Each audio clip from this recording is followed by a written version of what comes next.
who's very ably managing this procurement effort for us. We've also met our in-house financial consulting firm, but I'm going to let each of our other three panelists introduce themselves. Hi, I'm Jane Seatron with Deutsche Bank in your finance department. So I'm here to assist the financeability of sort of input for the project. I'm David Karwowski, Director of Mobility Planning and Traffic Systems at UCLA, and we are, of course, a key stakeholder in this project and look forward to hearing your presentation. And I'm Hillary Norton. I'm one of the California Transportation Commissioner. You're going to be one of the key funders in your project, and I'm also Executive Director of the TMO Fast Lane UCLA in Los Angeles.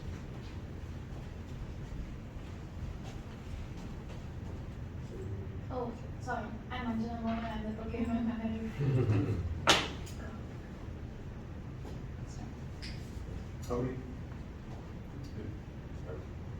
Yeah, are we good to go, or just? You're on the clock. Okay, sorry, so I think. So good morning. We appreciate everyone's time this morning to discuss WVA Transit's final proposal for this Sepulveda Transit Corridor project, during which we'll be discussing the project description, cost and schedule, the project management plan, the financial plan, as well as risk assessment, and final conclusion. So our primary goal is to improve the quality of life for commuters traveling between West Side and San Fernando Valley. As Angelina and myself, I've been stuck in the 405 traffic I don't know how many times, and I'm well aware of the stress it causes, especially with making appointments. But we want to do this in the safest, most sustainable, and economical way for the community. And we do this, we measure this through three primary goals or pillars of excellence. One includes, focus on the ultimate end user's experience, not only through surveys to make sure, hey, we're meeting their standards, but also just making sure it's safe, convenient, and reliable. The trains are on time. That's one of our goals. Community and safety first. We're coordinating with not only the stakeholders, the agencies, but also the commuters to make sure to limit disruption, but also the nearby residences to say, hey, what time works best for them? Traffic, or no two neighborhoods are the same. But in order to get this done before the 2028 Olympics. And achieving all of this while using sustainable resources to not only construct but also operate the project. So this is WVA's team. I'm Nick Hewen, the project manager. We have Quan, he's the design manager and sustainability consultant. Asagi, she's the construction manager. However, she just gave birth to a beautiful baby boy named Gen last week, so she's addressing matters concerned to the heart. We have Yuki, he's the financial manager, and we have James Kyokasal, he's the O&M manager. Our description.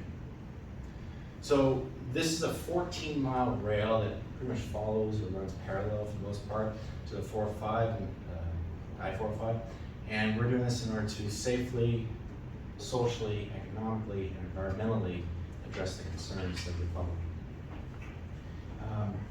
There is an 8-mile double-line tunnel, or track tunnel, that has a diameter of 40 feet, and this has totally been designed with safety in mind. Safety is first, and we take no exception with this project. We have emergency egress, we have a fire protection system, ventilation system, emergency lighting and communication, as well as track maintenance area, including the part from the Expo to UCLA. And the tunnel boring machine will start from the Expo Center, move up north. So the aerial route is a 6-mile route that will have side platforms to reduce the noise on the ground. And it would start from the transition area, which is about south of Sherman Oaks, head to Van Nuys.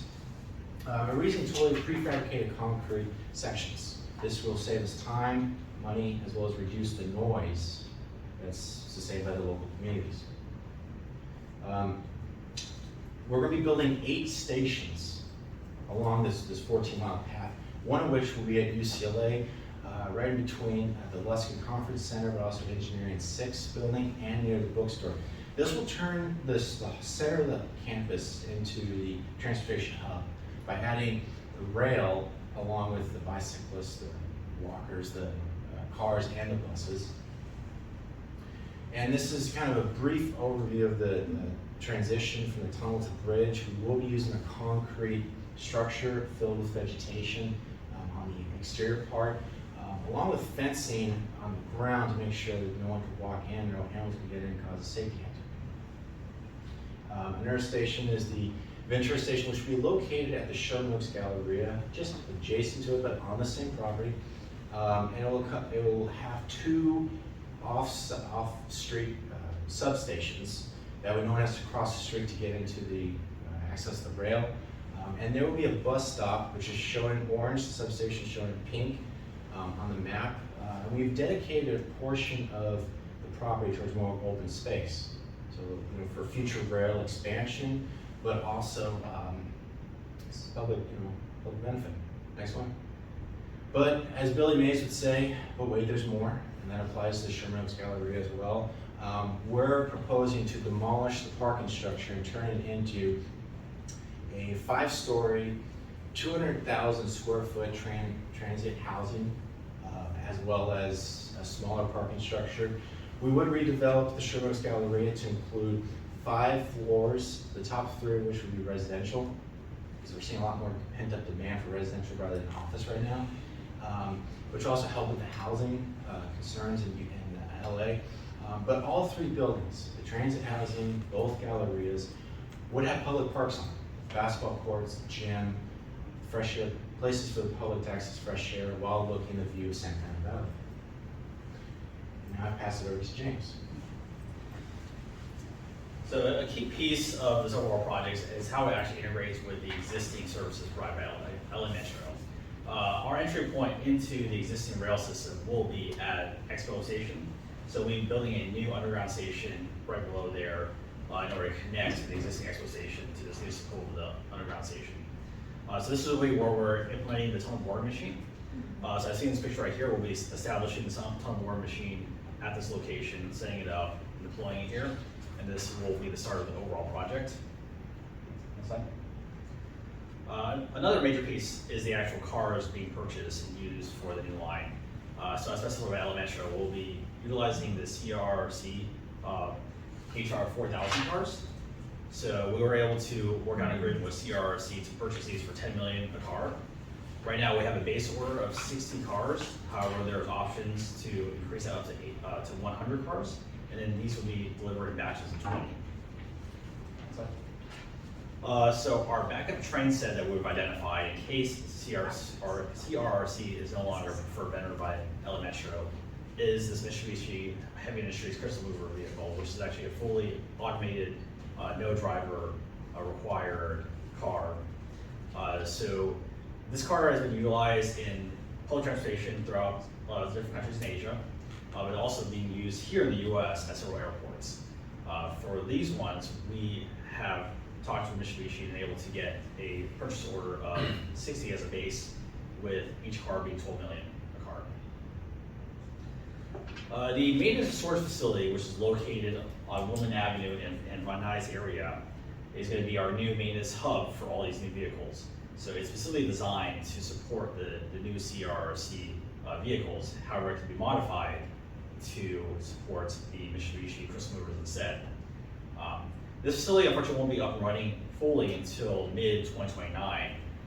So while we have operations in the southern part from Expo Sokovia to UCLA Station, we'll have a temporary maintenance facility underground north of the UCLA Station within the tunnel.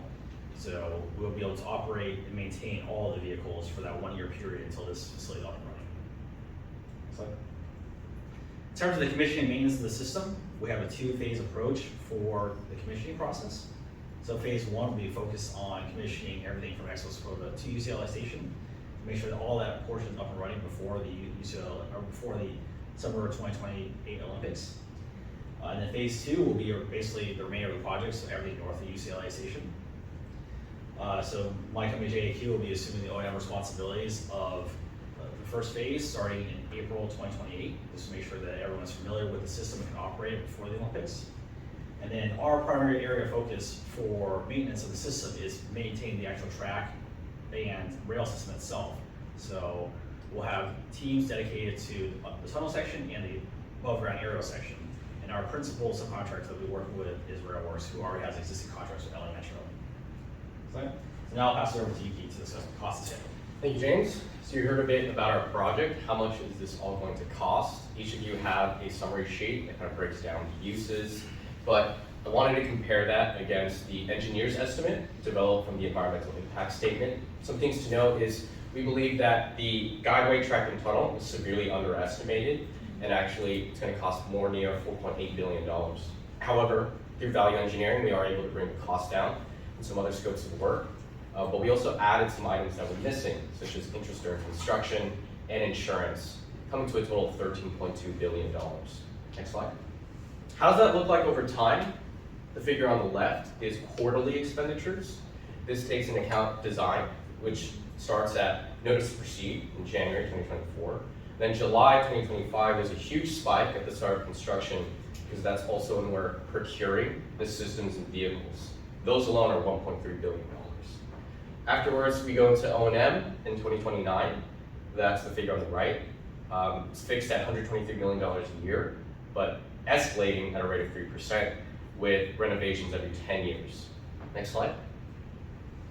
This is our overall schedule. So as I mentioned earlier, notice to proceed, January 2024. Our goal is to achieve financial closure within 6 months of that same year, during which design is going to continue, and by the July 2025, the design for the tunnel and aerial section will be complete, so we can start construction on that. And some other designs will be wrapped up by January 2026. Construction will proceed, and we'll have the initial operating segment between the Expo Sepulveda and the UCLA station done in time for the LA Summer 2028 Olympics. Other scopes of work that will still be needed to be complete is the maintenance storage facility, some other stations, as well as the aerial section. Everything is expected to be done by July 2029. Next slide. We wanted to draw your attention to particularly the Ventura Sherman Oaks Gallery redevelopment.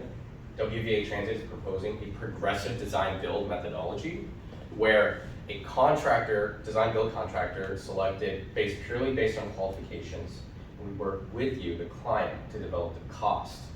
So at around 40 to 60%, design, we'll present a guaranteed maximum price, and you decide whether you want to move forward or not with the design. And the goal is to complete everything by December 2028. I'd like to pass it back to Nick to talk about our project management plan. Thank you very much, Yuki. So we've broken this down into two key phases, the north and the south sections, which is also the aerial and the tunnel aspects respectively.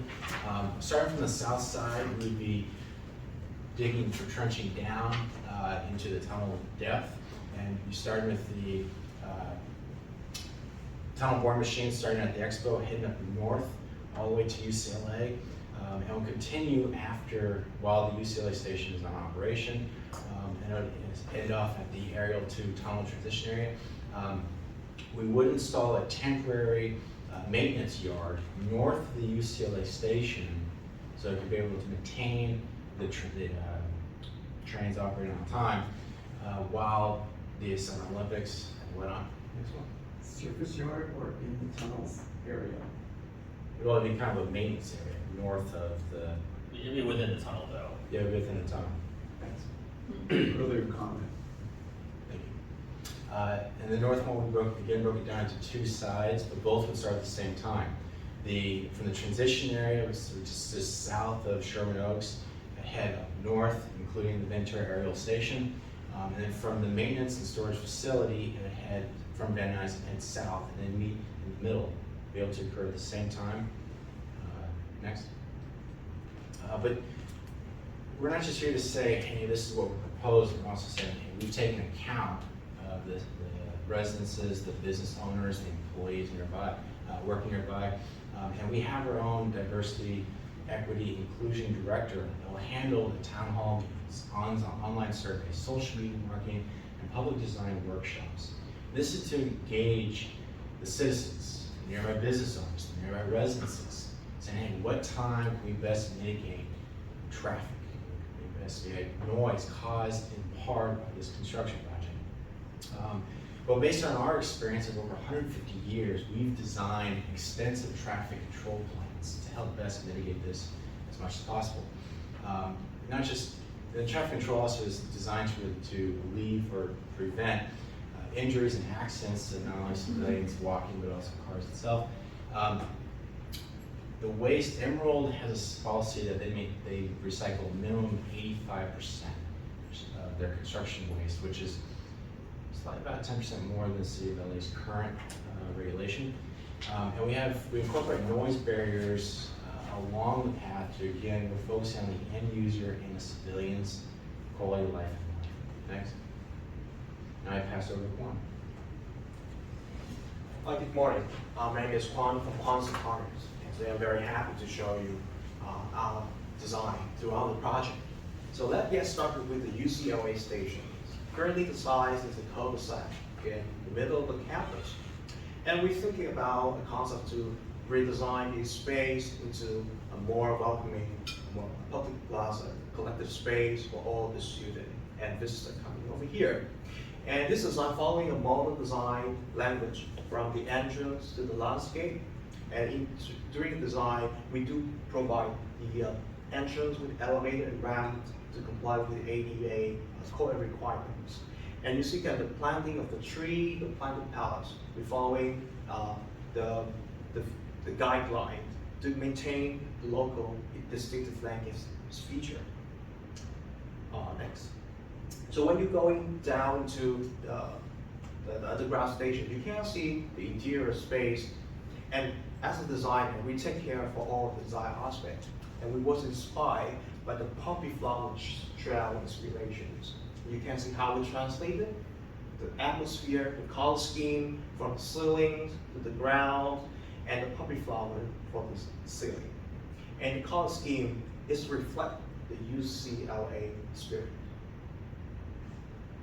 So when you're going out of the underground stations, so we've gone through the 8-mile double track tunnel with the depth varies from 39 feet to 65 feet. And this design is to adapt with the seismic activity of the Santa Monica Mountains. And we try to follow the topography to reduce the excavation and even reduce the cost. Zooming into the details. So the tunnel is designed with a 40 feet standard. So this is enough to accommodate for the 4 feet and 8.5 inch double track railway.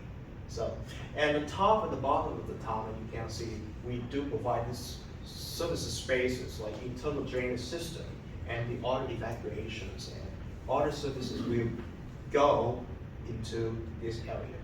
And this tunnel is designed as a precast concrete segment, and this will be reinforced like a steel bar. When the train is going out of the tunnel, there will be a transition structure. And this is designed as a rectangular concrete structure protrusion from the ground. So this is optimized for 3 to 4% of the gradient when the trains on rail have to go out of the tunnel. And this is why, because in this structure, we do provide the draft release shaft to reduce the piston effect when the train is going in or going out of the tunnel. And try to blend it into the nature. You can see how we provide the green spaces, the plantation, the creeper, to make it invisible. And select the side next to the I-405 freeway. Yeah. So this tries to mitigate the cost from removing or demolishing the other infrastructure and well incorporated to the existing structure. Next. As an urban designer, we take it for every aspect in terms of the urban planning. As the trains going into the city, so we're thinking about how to make it like a green corridor, a new backbone of the city, connecting the green patches and make it like a continuous green corridor. So, and along that, we propose some of the developments, like aero stations and new development, to creating and connecting all of the existing infrastructure into a unified whole structure, a backbone of the city. This is an aerial design station design, a very typical design. So you can see there's provided with the two entrances on the both two sides of the road. And this helps to connect with the automotive transit, like buses or share bike. And of course, you can see more open space, more green space is provided into the design. And as a cycling path and a walker, so we want to keep the movement continuous. For every main junction in the city, we provided the underpass like this, all open air, and provide sufficient clear height at 8 feet and sufficient gradients. So with the movement of the pedestrian and the cycling, this will create a continuous movement and does not interrupt the whole trail for every main junction. And when the train comes into the maintenance storage facility, the MSD in Woodman venues, so this design to accommodate for all the maintenance services, equipment storage, and even for storage for the out-service vehicle. And in terms of design, we also provide a study of the housing project, transitional housing project. So it will be put in the model design with the low-cost, sustainable material, and use the PPVC construction method to save the cost, save time. And here, we are very pleased to show you the sustainability. So, we refer to the Envision Sustainability Framework, and we incorporate both active design, passive design strategy, and more green space, try to reduce the asphalt area and increase the green ratio into the design, make it into integrated design, sustainability design. And of course, with this type of design, with the two cycling path and pedestrian walk path along the trail, we have more communal, more open spaces, workhouse spaces for the local people. The design incorporates all of these features and creating a social resilient design, connecting the community into the infrastructure. And we are happy to show you a 2-minute videos of the design.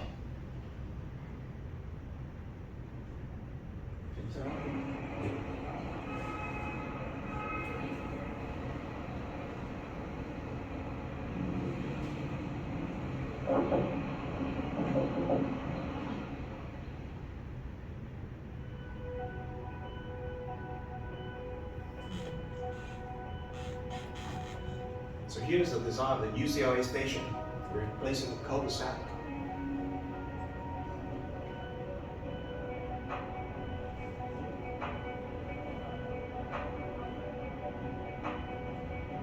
Elevator only, no escalator?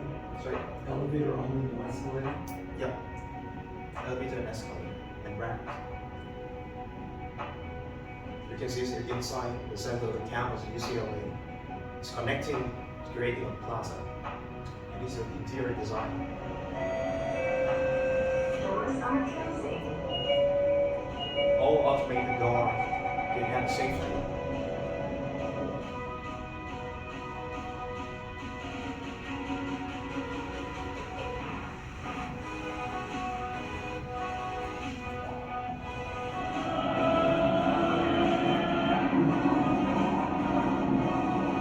So west coming out of the tunnel.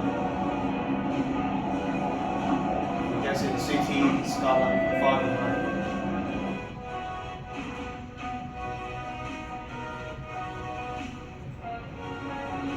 This is the Poppy Flower Trail, Public Plaza, and the area station.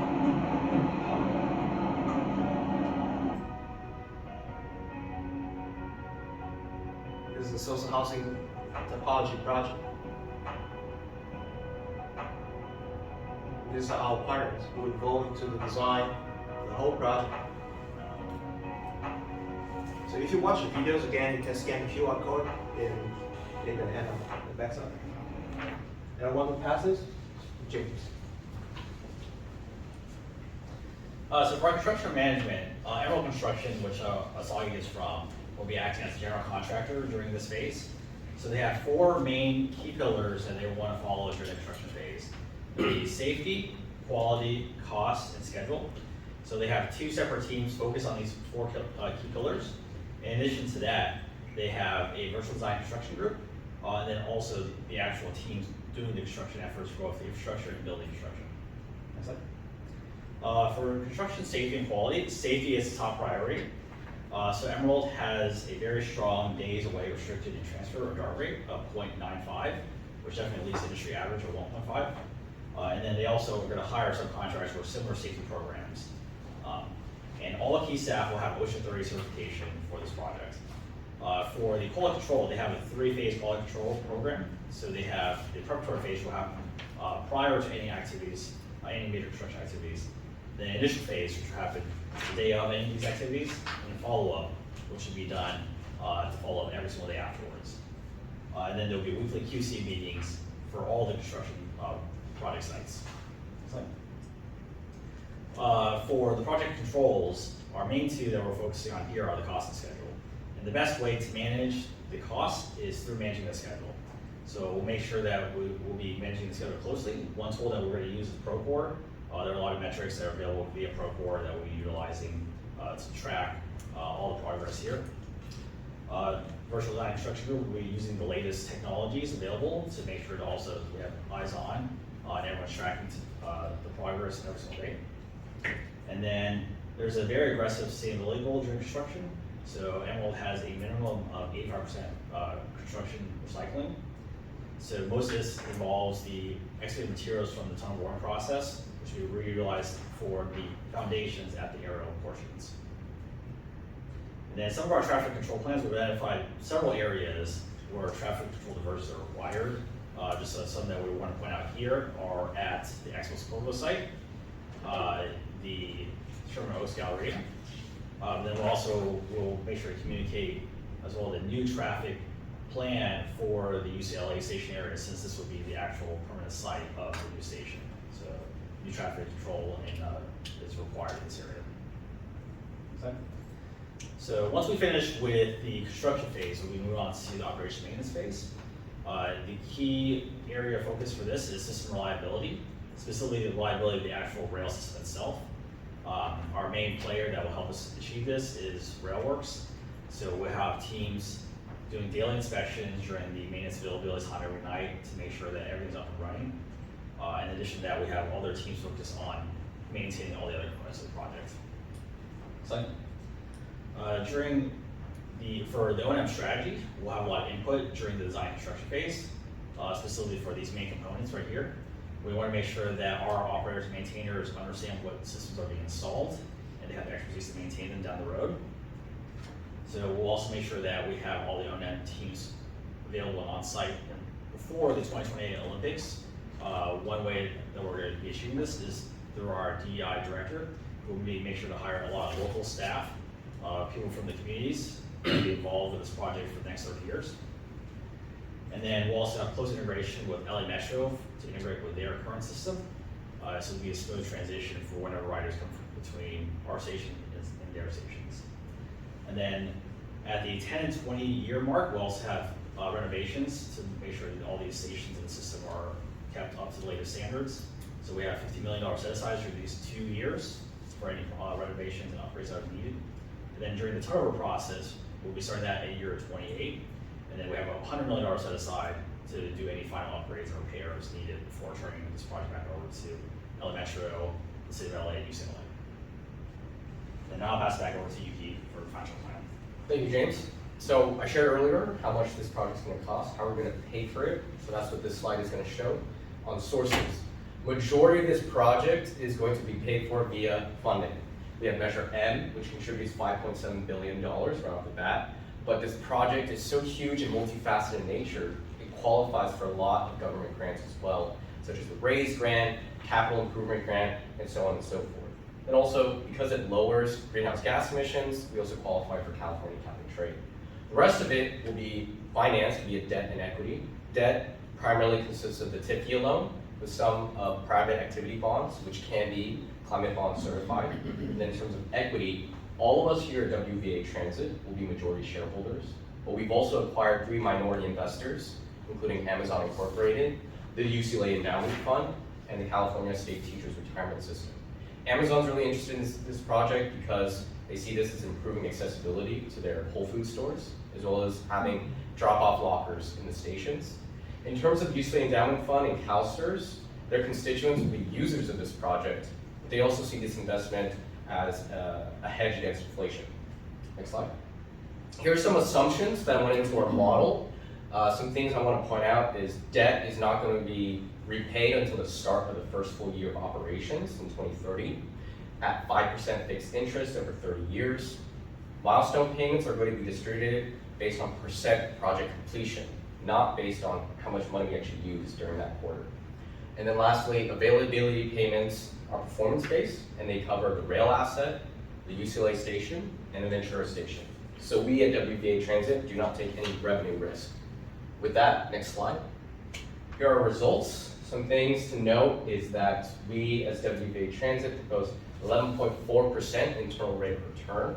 The figure on the right shows the annual and cumulative cash flow to equity. As I mentioned before, because milestone payments are distributed based on percent project completion, some years we're going to have negative cash flow to equity, some years there's a huge spike because we're going to do a lot of construction in the year 2027.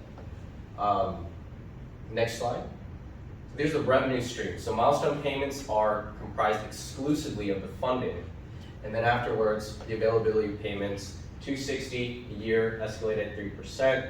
The Ventura redevelopment is actually a very small portion of our net income, which that graph on the right shows. In total, one thing for the bank to know is our minimum DSCR is not going to drop below 1.5. Next slide. We ran some sensitivity analyses and we found... APs are constant, there's no performance aspect to them. Say that again? APs are constant, there's no performance aspect to them. In our model, we modeled it as constant, indexed at 3%, but we imagine there will be some flexibility due to performance.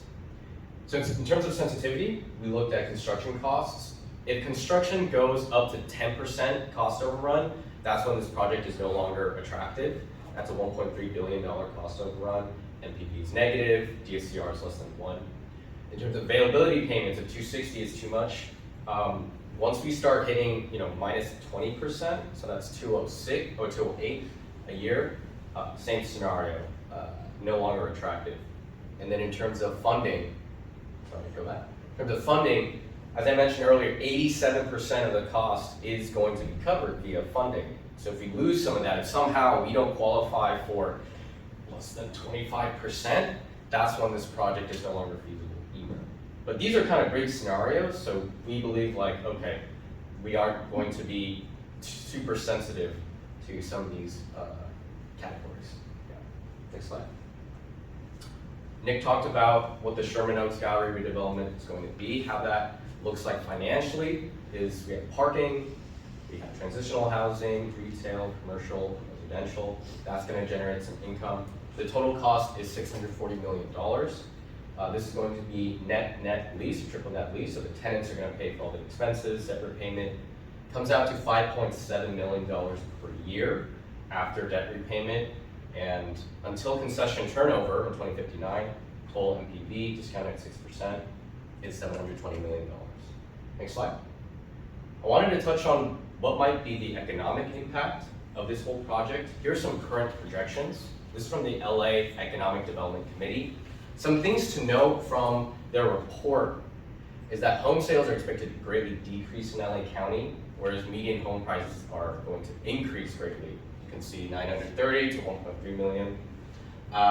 Unemployment rate is forecasted to exceed 6% in 2024, and then employment growth is near 0% in the next 2 years. So how is this project going to combat these somewhat sobering metrics? Next slide. So based on a study, we found that every $1 spent in transportation generates around $4 return in economic activity. So this project alone is going to generate $50 billion of economic activity. 37,000 job years are expected to be created just from design to construction. Doesn't take into account operations, which will address the 0.2% employment growth and high unemployment. And then lastly, sorry, go back. Lastly, we're adding additional housing as well as transitional housing, which will reduce homelessness and address this high listing price and low home sales. I'd like to pass it back to Nick to talk about risk assessment and conclude our presentation. Thank you, Brian Shuki. Next slide. So based on our over 150 years of project experience, we've analyzed this project, identifying several risks and sensitivity analysis, of which we've identified scope changes, tunneling collapse, poor quality installation aerial, viaducts, procurement delays, and permit delays. We, through concise due diligence and thorough documentation, as well as geotechnical testing, we believe we can mitigate these risks quite extensively. Since with 8 miles of tunneling, we want to make sure that there's no hidden slip lines that are known quite being in very seismic activity areas. So we're having multiple geotechnical tests and a higher frequency than what's the standard protocol. In terms of scope changes, we're making it as thorough as we can, from the plans to the subcontracts, to establish agreement not only with the subcontractors but also Strata itself, to make sure there's nothing on our side where we're either missing in terms of the deliverables or terms and conditions. Poor quality aerial duct insulation, we have contracts to what's the term? Prefabricated, sorry about that. Prefabricated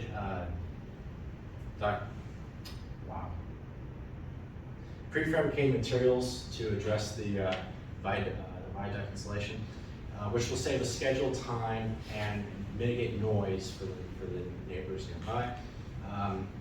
And all of our suppliers, contractors, we do have backups for. So if one can't meet the terms and conditions, we have another one ready to go to stand in place. And we're also going to hold monthly strata meetings to discuss the permit delays or any additional paperwork concerns we have that will hinder this progress for this thing to complete before the summer 2028 Olympics. Next one. Conclusion. So with this $13.2 billion design, build, finance, operate, and maintain project, we've designed this in mind, focused on the end user, but also the neighborhood, residents and businesses, to create a safe, convenient, reliable transit. And we're coordinating with all the stakeholders to reduce the disruptions in order to meet this for the 2028 Summer Olympic deadline, all while using sustainable resources for generations to come, not only the construction but also operations itself. Next. If there's anything that can help clarify, please don't hesitate either to let one of us know. Thank you very much for your time.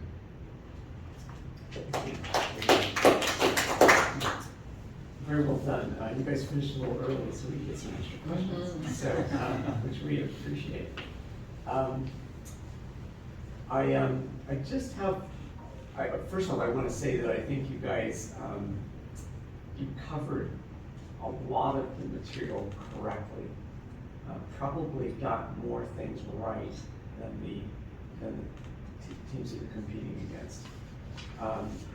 There are little things that are rough. Your conformance to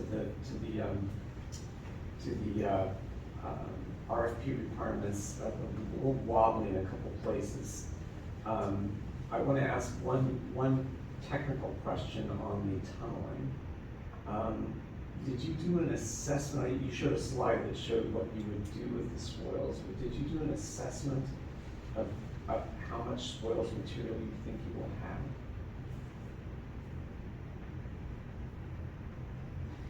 So I think Emerald Construction has an assessment, like a rough assessment of how much spoils. Unfortunately, I can't speak right now to the exact amount that they anticipate, but they anticipate a significant portion which could be reused elsewhere. And if there's not enough spoils to cover these foundations, then they'll be bringing other fill to the rest of the foundations. Okay. So I think this is one thing that you got wrong, and it's a big thing. So I just want you to be aware that this is a 40-foot diameter tunnel. This is going to have, upwards of 20 million cubic meters of material coming out of it. There's no way you're going to be able to use that on the project. And so that's a significant amount of material that needs to be removed from site, without impacting, very sensitive neighborhoods and already ridiculously congested roads and so forth. So that's probably one big miss, very big miss.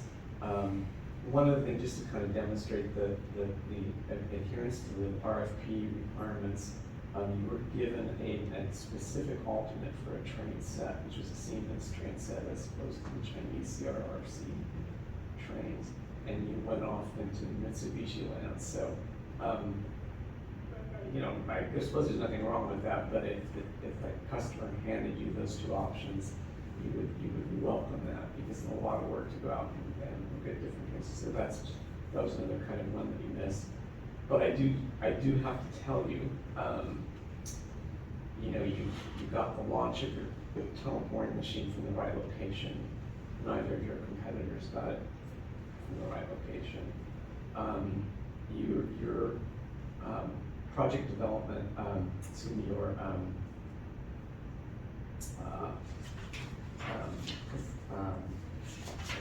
progressive design build schedule was the closest to what we'd asked for of anyone, by far. You didn't quite get it perfectly right, like you would want to, you would probably want to pre-bid some of the big pieces of that to get some certainty on some of the major subcontracts and so forth. There are a couple things in it that are maybe out of sequence, but you listened to what we asked for and you gave us a plan like that. The others either completely missed what we were looking for or didn't do it. It's just another example of some of the stuff you got right. So again, lots of things that you got correctly in covering a huge amount of material.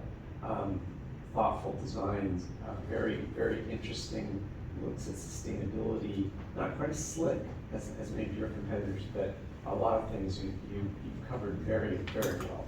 So I'm sorry to make my comments than questions, but I'll turn it over to my colleagues. Go ahead. Okay, first, your outreach effort, I thought that was well thought out. That was something that you did well on, because you talked a lot about the local communities and weren't just glomming on to large institutions and municipalities. You actually thought about the people. Can we go to the slide of the tunnel depth? Yeah. Question about that. This one? Yeah, so the depth, 39 feet to 65 feet. The purple line, the tracks themselves are 65 feet down, and you're going to have to go under the purple line to get from Expo up to the middle of UCLA. So you'll be deeper than that. I think you start at 90 feet deep, too. And then, of course, the other thing is when you are under the hill, you are at some points hundreds and hundreds of, like 500 feet below the top. So that's a little misleading. So pressures will be higher. That's all. I had a couple questions. One, I wanted to ask, you talk a lot about commuters, but this is gonna be a lifestyle assistance for people who are gonna use it at all times. So I just wanted to make sure maybe you thought a little bit more about how people were gonna use this system and just get rid of cars entirely. Change. Yes.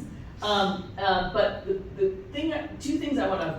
three actually I want to bear in on. One, I didn't see what you were gonna do about the sustainability plan to actually power the system. We are at a very big deficit for EV, grid security. So what do you have in terms of augmenting the grid so that you can run this electric system?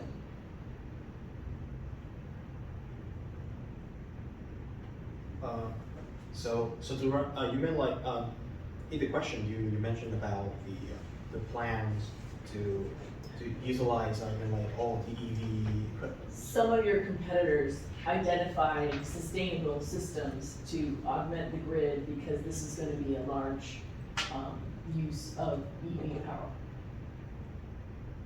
I think for that plan, the first thing is after we have this project realized, because all of that will be depend on the electrical. So the first thing, like we want to provide more connectivity to all the modes of transportation, like EV or EV buses or share bike, which run on like e-scooters. So definitely, like all these facilities will be provided through the study of the stations. I wanted to add, I think one other thing is we've been in talks with Southern California Edison, and so they're aware of this project, and we don't have specifics on how we're going to, make sure that the energy used for this project is going to be okay and not cause brownouts and blackouts. But we're going to partner with them to make sure that whatever upgrades to existing systems is needed to power this huge 14-mile project is done in cooperation with the municipalities and the electric utilities. Can you show your visual at your, the image that you have from the aerial sections where you have some of the features of the aerial section that you're building, like when you have a station canopy over. Oh, yeah, and this so one, forth. this one. Yeah. What about that solar PV at on top, right? Solar PVs on top is we install it on every aerial stations, and part of that will be like to substitute for the energy that's used for like operations. So you are adding something into the grid, which I think was the commissioner's question. Yeah, I think because of the restricted, I mean, like we have the amount of the roof area, so it's just accounting for a partial of the use of the stations. So I mean, like we try to substitute, to cut down the dependence on the national grid. A lot of surface area on this project, though, including at the MSF. Yeah. Huge roof areas there and so forth, and 8 stations, of which 6 or four of them, right? Thank you, that's a great point. I wanted to also ask about the revenue sources. Yeah. Because you rely heavily on grants and number of programs that CTC operates. So I just wanted to see a little bit about if you could go over the revenue. Yeah, sources of funds And revenue. yes, especially since you are proposing a return for CalSTRS and others. So can you talk a little bit about your funding and how you break down that 11.5 million? Yeah, so a huge portion of this 11.5 million, first half of it is Measure M, the local tax measure specific for this project. But in terms of the grants, the capital improvement grant is actually a huge portion of that. It's $3.7 billion just from that grant alone. There's precedents based on other projects happening in America that have requested upwards of $6 billion from the government. So because of that, we believe we're confident at $13.2 billion, we can at least ask for $3.7 billion. Other programs include raise grants. So some communities that this project will affect have been historically disenfranchised, historically impoverished areas. Because of that, we qualify for a raise grant. There's the intercity passenger rail grant. There's the solutions for congested corridor program, and so much more with the bipartisan infrastructure law. And it just seems like Pete is pumping out more and more grants every other month. A lot of them address transportation, reducing congestion, and improving or getting cars off the road. A lot of them touch on similar things because of that. However, one of the things that we've modeled is, so the TIFIA loan can actually cover up to 33% the total capital costs. Right now, our model only has it at 10%. So if any of these grants fail, debt is more expensive than funding. Funding is free, but we do have that in place to borrow more money if needed, 23% more. So we're confident that we can secure this funding, but yeah, that's a little bit about our revenue sources. Are any of those grants IIJA money?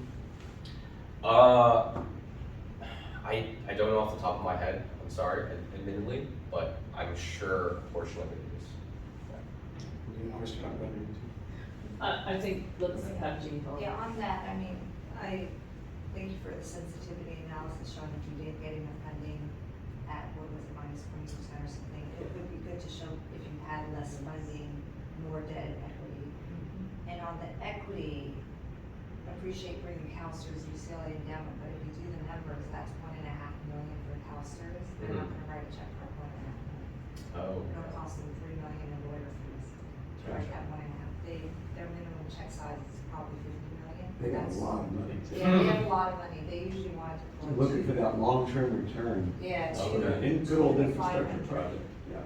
Yeah, per project, same with UCLA, they're not gonna write a check for $3 million, so you need to think about that, 'cause Okay. from their perspective, they're saying you get all the return. And then just on your. But great app, great app. Yes. But they would want a bigger check. I think in terms of the layout, I think it's a little light on equity for this size of a project. 300 million usually is one check size for one investor on these type of projects. Yeah, we make sure that whatever is not covered by funding, the rest would be 80% debt, 20% equity, but we could look at adjusting that to No, that increase is- equity. That'd be great. And just on your returns, what's your project IRR versus equity? Usually the Yeah. project IRR is higher than the equity IRR.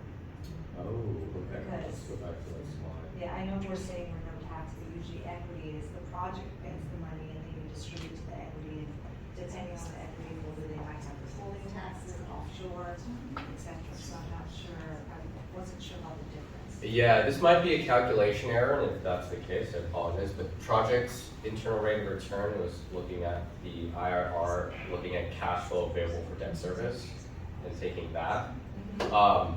But it might be as simple as a modeling error, maybe we didn't click the right Yeah, 'cause row. if you think of that money available for debt service, once you take away debt service, then equity, that cash flow is lower than.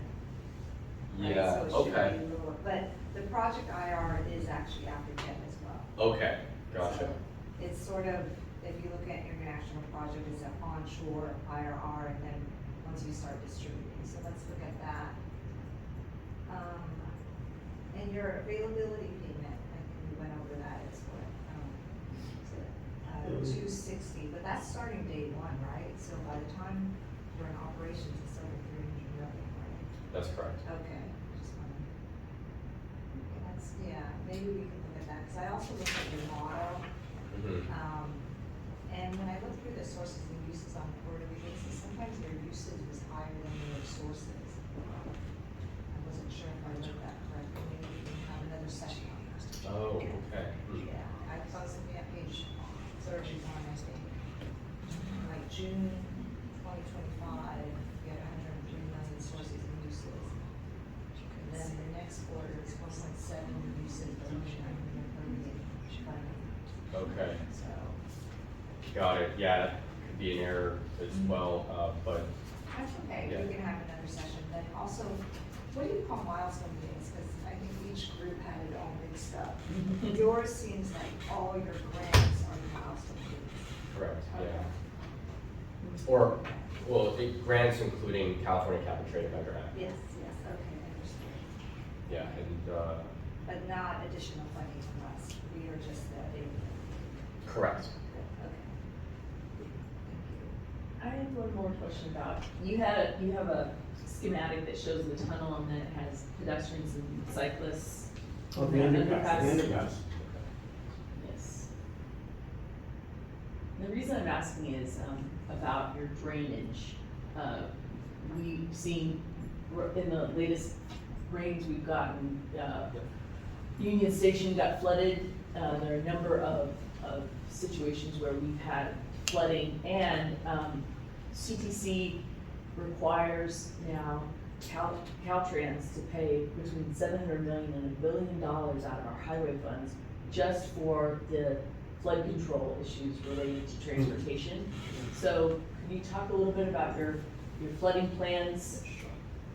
Sure. So this is an example we take from one of the other paths in Singapore, very common one, with a very heavy downspout in the evening.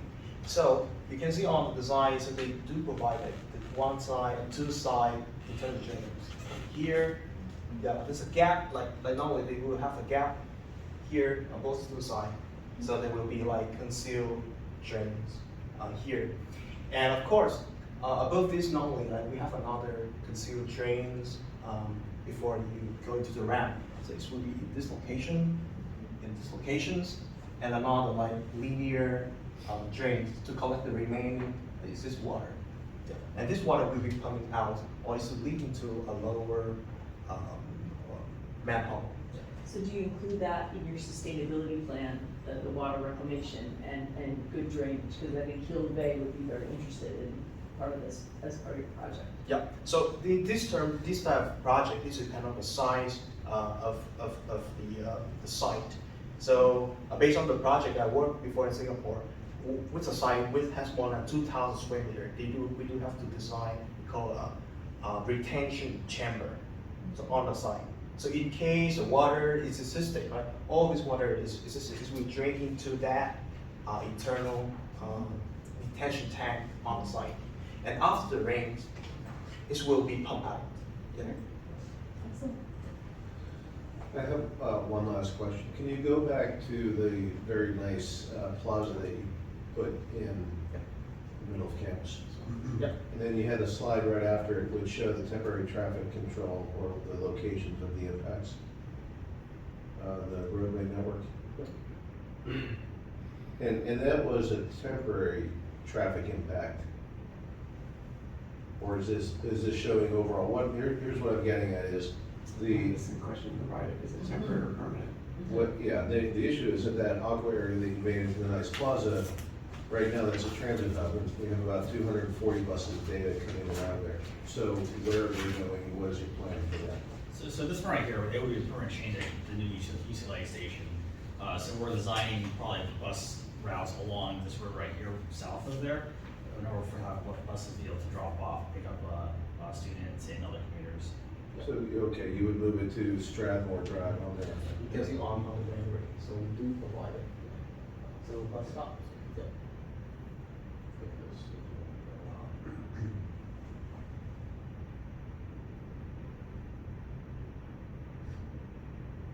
Yeah, so you can see the location of the pole bus stop. So after the people going out of the trains of the station, then take the bus, and this become we can call the site. Okay. I have a couple of questions. So one of them is, actually you guys mentioned that the car cost for the CRRC trains is about 10 million per car. Another one of your competitors had said that it's about 3 million. So I'm kind of wondering who is right about that, because the difference is huge. I mean, as of right now, this is like our agreement with CRRC.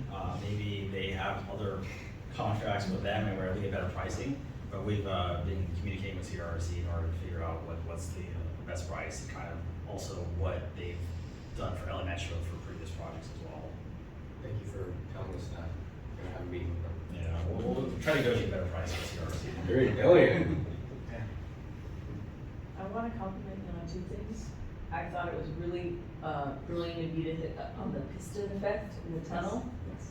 Very interesting. Also, I wanted to get back to the traffic control plan. I think that it was very, very helpful for you to identify these are high traffic areas. This traffic control plan is really interesting. How does that interact with the removal of all the dirt and the spoil removal and your plans for getting all of that out? Because that is a very significant issue with very persnickety communities around both of these areas. So I think for these plans now, we've also identified like construction equipment routes, which are kind of highlighted maybe in the green sections here.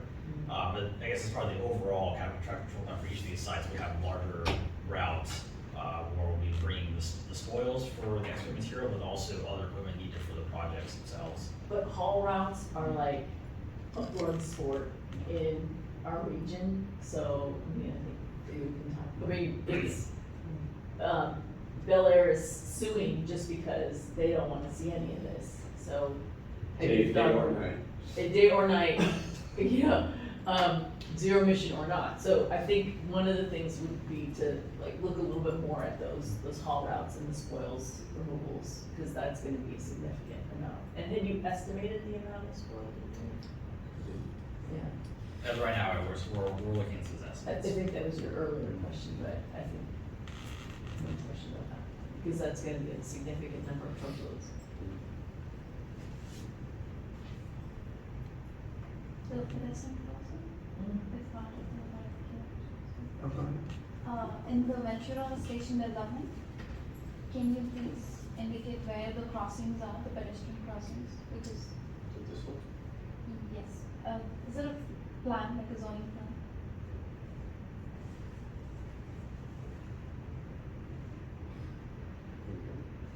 Oh, no, that's. I think it was Nick's first.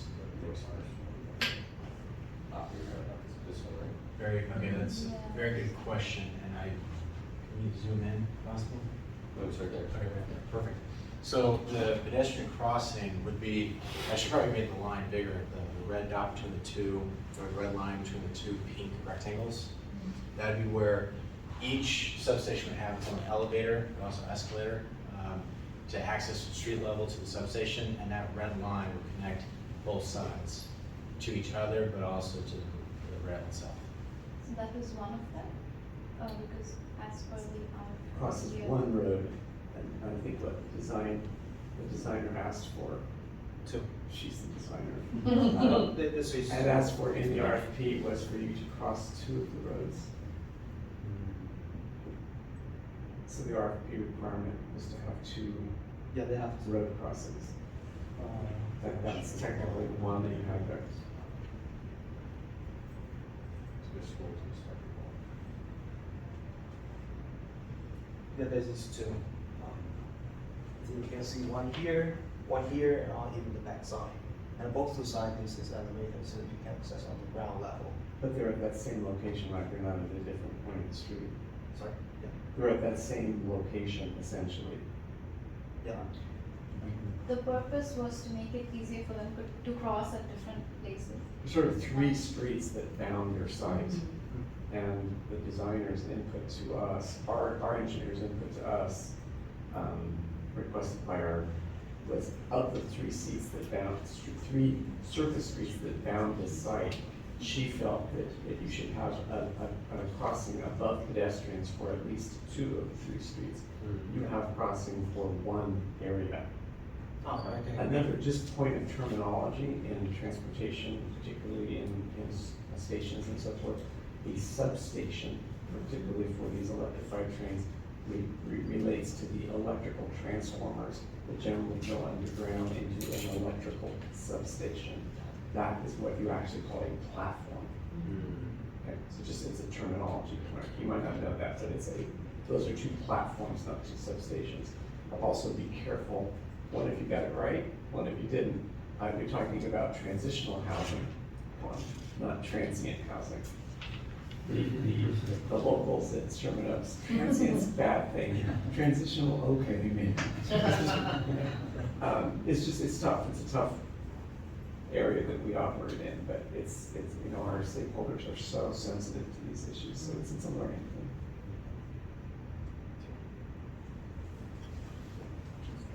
Yes. Really, like I said, you guys, really impressed with how many things you got right. It's you should be proud. It's a very complex scope that we do right here. Thank you. Thank you so much, appreciate it.